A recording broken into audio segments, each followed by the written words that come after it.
তাহলে নেওয়া লাগবো।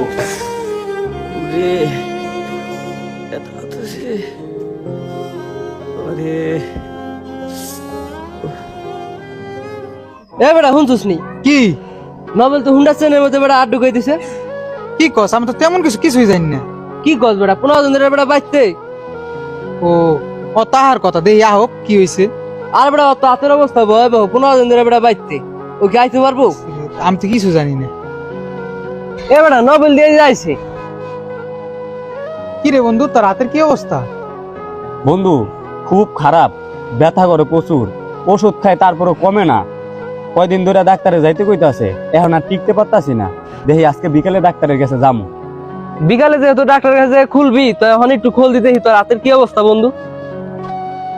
হায় রে, খুলে আর কি হইব?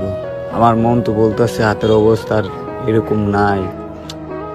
ইচ্ছে রে বন্ধু খুলিস না, তোর হাতে ইনফেকশন হয়ে গেছে গন্ধ গায়ে পোক দিয়ে নড়তে আছে বন্ধু, খুলিস না খুলিস না।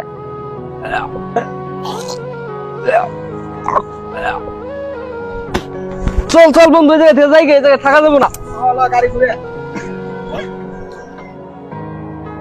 রে বন্ধু তুই খুললি কে?